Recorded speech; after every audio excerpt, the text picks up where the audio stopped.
শুভ সকাল বন্ধুরা, আমি প্রিয়াঙ্কা তোমাদের সাথে নতুন একটা রেসিপি নিয়ে এসেছি। ওলে ডাঁটা কাঁঠালে বিচির সুন্দর একটা রেসিপি, বাঙালির বলতে পারো প্রিয় রেসিপি। যারা হয়তো কচু ডাঁটা এগুলো পছন্দ করে। দেখো, ওলে ডাঁটার কাঁঠালে বিচিটাকে আমি সিদ্ধ করে নিয়েছি। খুব ভালো করে সিদ্ধ করিনি কিন্তু, যাতে গলা গলা শাক না হয়ে যায়। পরিমাণ মতো তেল দিয়ে দিয়েছি কড়াইতে, তার মধ্যে শুকনো লঙ্কা আর কালো জিরে ফোড়নে দিয়ে দেবো। ফোড়নটা কিন্তু সুন্দর করে ভেজে একটা সুন্দর স্মেল আসবে। তারপরে কিন্তু ওলে ডাঁটার কাঁঠালি বিচিটাকে দেবো।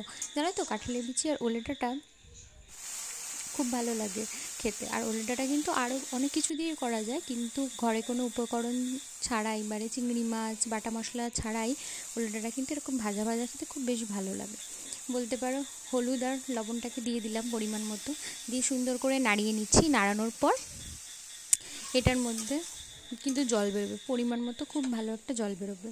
এই দেখো, কাঁচা লঙ্কা চিড়ে দিয়ে দিলাম পরিমাণ মতো। যে যেরকম ঝাল খাবে সেরকম বুঝে কিন্তু লঙ্কাটা দেবে। আর এই রেসিপিটা কিন্তু আমার মার থেকেই আমার শেখা বলতে পারো। মা দিদার কাছ থেকে কিন্তু এসব রান্না মানুষে শেখে, আমিও তাই শিখেছি। আর তোমরা কিন্তু জানিও এটাকে ট্রাই করে যে কেমন লাগলো তোমাদের খেতে আর কি। দেখো, জল অনেকটা পরিমাণেই ছাড়ছে। আর গ্যাসটাকে কিন্তু খুব বাড়িয়ে দেবে না, তাহলে কিন্তু লেগে যাবে। আর খুব বেশি কমিয়ে দেবে না, তাহলে কিন্তু গলে যাবে।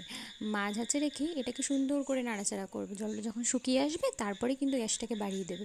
আর জানো তো, এরকম বর্ষাকালে যদি ওলে ডাঁটার কাঁঠালের বিচি এরকম সুন্দর করে কম উপকরণেই তেল কম দিয়ে সুন্দর করে যদি রান্নাটাকে করো, একতলা ভাত অনিমেষেই খাওয়া হয়ে যায়।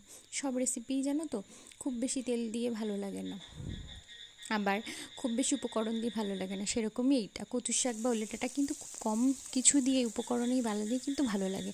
আর কাঁঠালের বিচি সবার ভালো লাগে, বাঙালির ইমোশন বলতে পারো। দেখো, সুন্দর করে নেড়ে চেড়ে জলটাকে শুকিয়ে নিলাম। নিয়ে দেখো কী করে বুঝবো হয়ে গেছে। এ দেখো, লেগে লেগে আসছে আর হালকা একটু তেল ছেড়ে ছেড়ে এসছে, বুঝেছো তো। আর পরিমাণ মতো কিন্তু আমি চিনি দিয়েছি, সেটাও দেখাতে ভুলে গেছি তোমাদেরকে। তোমরা কিন্তু পরিমাণ মতো চিনিটা দিও, আমি স্কিপ করে গেছি। আসলে কী বলো তো, অনেকগুলো রান্নাই থাকে আর তোমাদের সাথে শেয়ার করছি রান্নাটা।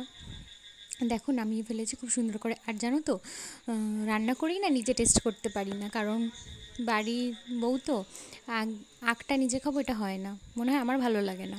এ দেখো, আমার ননদিনীকে দিয়ে টেস্ট করেছে বলে খুব ভালো হয়েছে। তোমরা